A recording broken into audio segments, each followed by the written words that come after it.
बिस्मिल्लाहिर्रहमानिर्रहीम। अस्सलामु अलैकुम वरहमतुल्लाहि वबरकातुहू। अज़ीज़ तलबा, ऑनलाइन क्लासेस में आपको खुशामदीद कहते हैं। आज हम आपको ये बताएंगे कि किस तरह से आपको अपना साइंस का जर्नल मेंटेन करना है। आप देख सकते हैं कि यहाँ पे आपको हमने एक वाइट कवर में एक साइंस का जर्नल आपके सामने यहाँ रखा हुआ है, जो कि प्लास्टिक कवर से भी उसको कवर किया गया है। ये उसका टाइटल है। और अब अंदर देखते हैं तो यहाँ पर आपको आपका अपना बायोडेटा नज़र आता है, जिसको आपको एज़ यूजुअल जैसे पिछली क्लासेस में आपने इसको मेंटेन किया था वो आप मेंटेन करेंगे।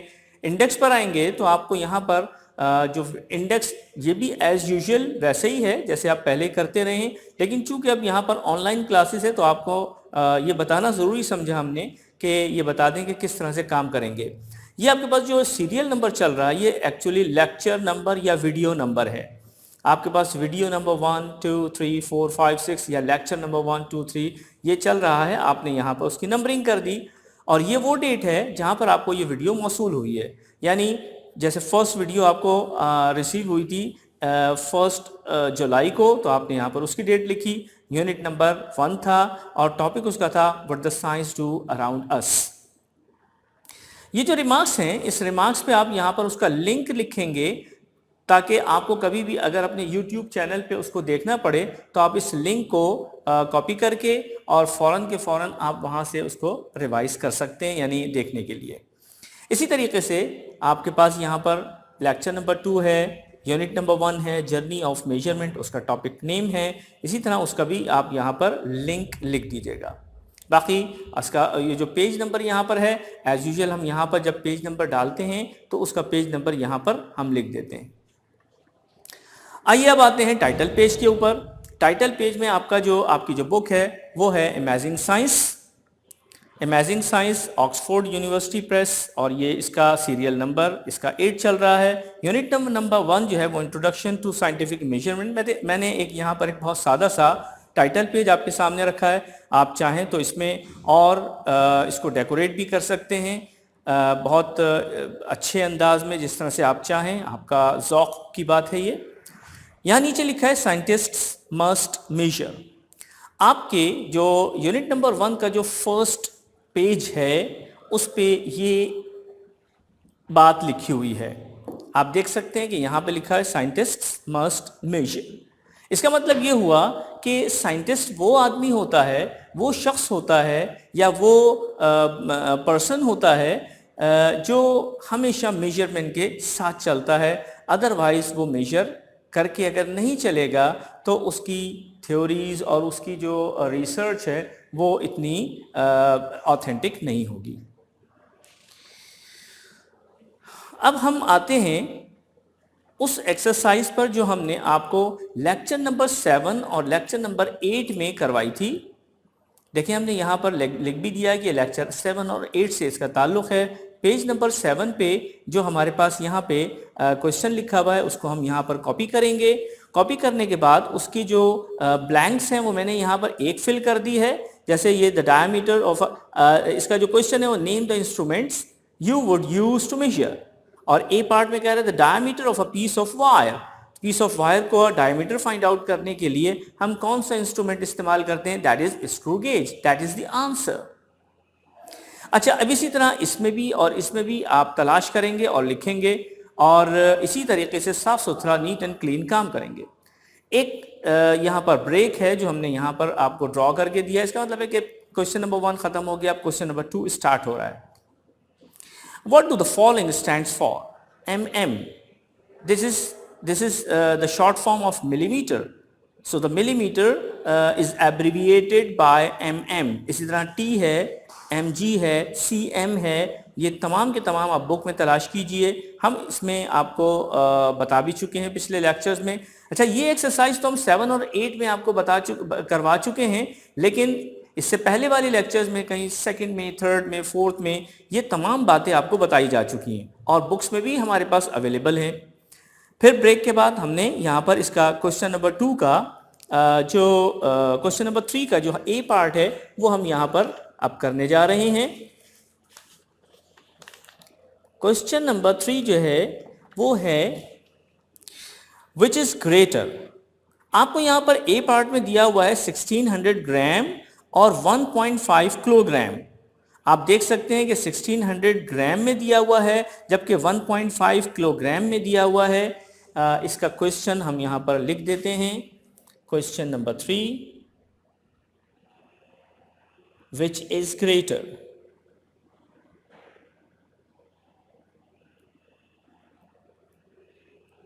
हमें ये बताना है कि इसमें से कौन सी चीज ग्रेटर है। आया कि 1600 ग्राम ग्रेटर है और या फिर 1.5 किलोग्राम ग्रेटर है। तो हम ऐसा कर लेते हैं कि इसको कन्वर्ट करके चेक कर लेते हैं। दोनों को या तो हमें किलोग्राम में चेंज करना होता है और या फिर दोनों को ग्राम में चेंज करना होता है, तब जाके हमें पता चलेगा कि इनमें से ग्रेटर कौन सा है। अच्छा, अब देखिए हमारे पास जो एक कन्वर्जन का उसूल था, एक रूल था, वो ये था कि ग्राम को अगर किलोग्राम में चेंज करते हैं तो इसका एक कन्वर्जन कोफिशिएंट हमने आपको बताया था वो 1000 होता है।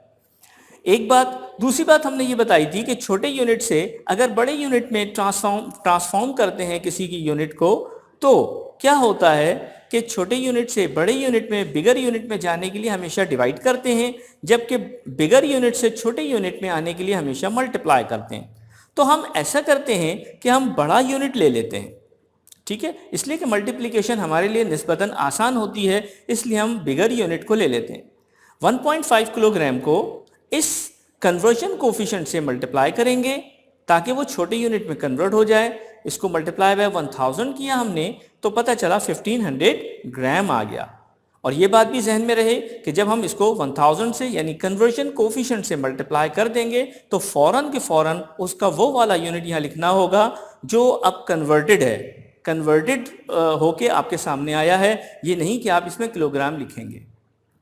चुनाचे ये 1500 आया तो इसका मतलब ये हुआ कि 1.5 किलोग्राम असल में 1500 ग्राम के इक्वल है।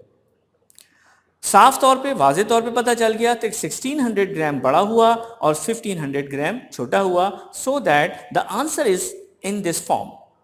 Hence 1600 gram is greater than 1.5 kilogram. जो एक्चुअल में क्वेश्चन हमारे पास था, हम उसी फॉर्म में और उसी लैंग्वेज में इसका आंसर लिखेंगे। सिर्फ हमें यहां पर ग्रेटर का वर्ड लिखना होगा और कौन सी चीज ग्रेटर है ये बताना होगा।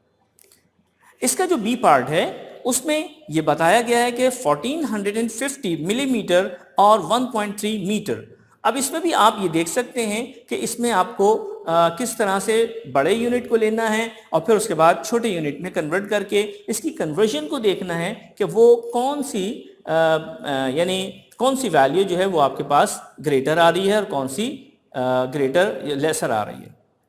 बिल्कुल उसी तरीके से इसमें आप जो बड़ा यूनिट है वो लेंगे। जैसे बड़ा यूनिट यहाँ पर 1.3 मीटर है, यहाँ से स्टार्ट करेंगे। और ये बात आपको मालूम है कि मिलीमीटर और मीटर में जो कन्वर्जन के लिए कोफिशिएंट हमारे पास होता है, कन्वर्जन कोफिशिएंट वो क्या होता है, हमने ये बात आपको पहले भी बता रखी है और फिर हम बताए देते हैं कि यहाँ पे जो कन्वर्जन यूनिट होता है मिलीमीटर और मीटर के साथ, आप ये देखें कि आप कहाँ से शुरू करेंगे, आप मीटर से शुरू करेंगे।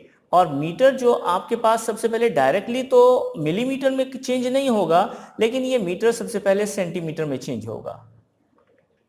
और सेंटीमीटर से जब आप इसको मिलीमीटर में लेकर आएंगे तो फिर दोबारा इसको कन्वर्ट करना होगा। और ये बात भी पता है कि मिलीमीटर, ये मीटर से जब सेंटीमीटर में आते हैं तो हमारा जो यूनिट होता है, जो कोफिशिएंट होता है जिसका हम यूज करते हैं, वो होता है 100। जब हम मीटर से सेंटीमीटर में जाएंगे तो डिवाइड करके जाएंगे, ठीक है। जब हम मीटर से सेंटीमीटर में जाएंगे तो हम मल्टीप्लाई करके जाएंगे। और जब सेंटीमीटर से मिलीमीटर में जाएंगे तब भी हम, चूंकि बड़े यूनिट से छोटे यूनिट में आते वक्त हमेशा मल्टीप्लाई करते हैं, तो सेंटीमीटर से मिलीमीटर में आते वक्त मल्टीप्लाई बाय 10 करेंगे। चुनाचे ये आपको याद दिला दें कि ये हमारे पास मल्टीप्लिकेशन लिखा हुआ है, इसको करेक्शन इसकी कर लीजिएगा। ये है मीटर से सेंटीमीटर में आने के लिए मल्टीप्लाई बाय 100, जबकि सेंटीमीटर से मिलीमीटर में जाने के लिए multiply by 10। So that this is the conversion from meter to millimeter. तो तो अब हम इस फॉर्मूले के तहत यहां से जब शुरू करेंगे तो हमारे पास ये यूं आ जाएगा 1.3 metre is equal to 1.3 multiply by 100, और जैसे ही हमने 100 लिखा तो अब ये मीटर नहीं रहेगा बल्कि ये सेंटीमीटर हो जाएगा। अब इसके आगे का काम आप खुद कीजिए, जिस तरह से हमने पहले आपको अपने लेक्चर में भी बताया था और अभी पिछली एक्सरसाइज में भी आपको बताया है। अच्छा, आगे चलते हैं। क्वेश्चन नंबर 4 में आपको यहां पर दिया हुआ है 10, 100, 1000, 1000, 100,000 और 10 लाख। अच्छा, यहाँ पे आप देखें कि कॉमास जो लगे हुए हैं बुक में, आपको जिस तरह से मैंने नीचे एक अंडरलाइन करके मेंशन कर दिया, आप भी अपनी कॉपी में और बुक में भी इसको इसी तरह अंडरलाइन करके मेंशन कर दीजिएगा। उसके बाद वो ये कहता है कि जी विच ऑफ दीज इज, ये क्या है, द नंबर ऑफ mg इन 1 ग्राम। कहने को ये बिल्कुल ऐसे ही जैसे हमने ऊपर सॉल्व किया। आपको ये बताना है कि 1 ग्राम में कितने mg पाए जाते हैं, तो 1 ग्राम में mg कितने होंगे, इसका भी कन्वर्जन यूनिट उसी तरह से, चूंकि बड़े यूनिट से छोटे यूनिट पे जा रहे हैं, मल्टीप्लाई करके जाएंगे, so that you will get the answer in the same way. इसमें यहाँ पर भी सेंटीमीटर आपको बताने हैं 1 किलोमीटर्स में। अच्छा देखिए, जैसे यहाँ पे मीटर से डायरेक्टली मिलीमीटर में हम नहीं जा सकते थे, सेंटीमीटर बीच में का आता है, इसी तरीके से किलोमीटर को भी सेंटीमीटर में डायरेक्टली नहीं लेके जाएंगे, बल्कि किलोमीटर को पहले मीटर में, फिर मीटर से सेंटीमीटर में जाएंगे, और उसके हमारे पास यूनिट्स मौजूद हैं जो कोफिशिएंट्स होते हैं, उनके साथ मल्टीप्लाई कर देंगे। आगे चलते हैं, राइट डाउन, ये क्वेश्चन नंबर 5 है, ये हमारा लेक्चर नंबर 9 में हमने आपको इसको करवाया था। Write down the value of 1 metre in millimetre, 1 metre in millimetre, तो 1 मीटर में यानी आपको बताना है कि कितने मिलीमीटर्स होते हैं। सेम वे में मीटर पहले सेंटीमीटर में कन्वर्ट होगा, सेंटीमीटर मिलीमीटर में कन्वर्ट होगा, और इस तरह से ये आंसर निकलेगा। इसी तरीके से हमने यहाँ पर भी आपको बताया हुआ है कि मीटर को मिलीमीटर में किस तरह से कन्वर्ट करना है, वो सेम ही क्वेश्चन है, सिर्फ वैल्यू डिफरेंट है, आप इसको कर सकते हैं। अच्छा, अब ये जो क्वेश्चन नंबर 6 है, ये लेक्चर नंबर 9 में हमने आपको बताया भी था, और यहाँ पे वो ये कह रहा है कि what is the volume of the metal box 3 centimetre long, 2 centimetre wide and 4 centimetre high. अगर आप लेक्चर नंबर 9 में देखें तो ये पूरा सोल्यूशन आपको वहाँ पर दिया हुआ है, लेकिन इसको करने का जो प्रोसेस है, तरीका है, वो हमने आपको यहाँ पे आज मेंशन करके दिया है। आप लेक्चर नंबर 9 को ज़रूर कंसल्ट कीजिएगा। आइए यूनिट नंबर 2 पर आते हैं। यूनिट नंबर 2 जो है वो है सेंसिटिविटी इन लिविंग ऑर्गेनिजम्स। ये जो हमारे पास यूनिट नंबर 2 है, ये तो टाइटल पेज है, आप चाहें तो इसमें पिक्चर्स का इजाफा भी कर सकते हैं, इसको और खूबसूरत बना सकते हैं। ये हमारा लेक्चर नंबर 10 है। देखें, लेक्चर नंबर 9 हमारा वो एक्सरसाइज का था, ये लेक्चर नंबर 10 है। हाँ, एक बात यहाँ पर रह गई बतानी, वो ये कि डेट आप लाजमी मेंशन करेंगे। यहाँ पर वो वाली डेट आप लिखेंगे जो आपने यहाँ पे लिखी है। अब अगर फॉर एग्जांपल यहाँ पर आपके पास एक्सरसाइज 1, 2, 3 लेक्चर नंबर 7 में आपने की है, ठीक है, तो उसी की डेट आप वहाँ पर भी लिखेंगे। जैसे कि यहाँ पर क्वेश्चन नंबर 1, 2, 3 में आपको जिस डेट में आपने यहाँ काम किया, वो डेट यहाँ पर मेंशन करेंगे। इसी तरीके से यहाँ पे भी आप देख सकते हैं कि ये आप जो डेट यहाँ पर लिखेंगे वो डेट होगी जब आपने लेक्चर नंबर 10 लिया था, आपने वसूल किया था, हमने आपको समझाया था। अच्छा, अब यहाँ पे क्या है कि बज़ाहिर इसमें कोई एक्सरसाइज का काम नहीं है, लेकिन आप देख सकते हैं कि ये पूरा का पूरा वर्क जो है, ये आपको एक बात समझा रहा है कि ऑर्गेनिजम्स किस तरह से इंटरनल चेंज या एक्सटर्नल चेंज के थ्रू एक रिस्पॉन्स यानी प्रोमिनेंट करते हैं, और उसमें जो स्टिमुलस होता है उसका उसकी एक वर्किंग होती है। और इसी तरह जो एक्सटर्नल चेंजेस हैं वो केमिकल सब्सटेंसेस के ज़रिए, light, temperature, gravity, touch, nature and so on, इन तमाम के ज़रिए से एक्सटर्नल चेंजेस आती हैं। ये हमारा एक स्ट्रक्चर है जो एक आपको एक बात समझा रहा है। इसी तरीके से आप यहाँ पर जो नेक्स्ट पेज है आपको हम दिखाते हैं। ये जो हमारा इंटरलीफ पेज होता है, ये पेज बेसिकली पिक्चर्स के लिए होता है। हमने आपको यहाँ पर 3 पिक्चर्स बताई थी, एक तो टच मी नॉट प्लांट की, क्लैमिडोमोनास की, यूग्लिना की। तो आप इन तीनों पिक्चर्स को जो हमने यहाँ पर पेज नंबर मेंशन किया है, पेज नंबर 10 पे आप यहाँ पर इसको मेंशन करेंगे। अच्छा, उसके बाद एक चीज और यहाँ पर हमने आपको बताई। देखिए, ये बहुत अहम बात है कि जब हमारे पास प्लांट होते हैं तो इन प्लांट में जो मूवमेंट्स होती हैं वो कितने टाइप्स की होती हैं और उनमें क्या क्या फंक्शंस होते हैं, ये सारा का सारा एक स्ट्रक्चर जो हमने अपने लेक्चर में मेंशन किया था वाइट बोर्ड पे, आप वहाँ पर इसको देख सकते हैं। तो ये हमारे पास इसी तरीके से हमने तो यहाँ पर एक लेक्चर को डिस्क्राइब किया है।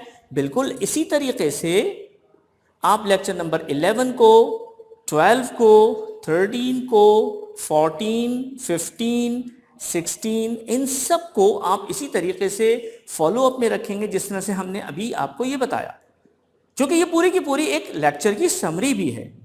अभी इसकी एक्सरसाइज शुरू नहीं की हमने।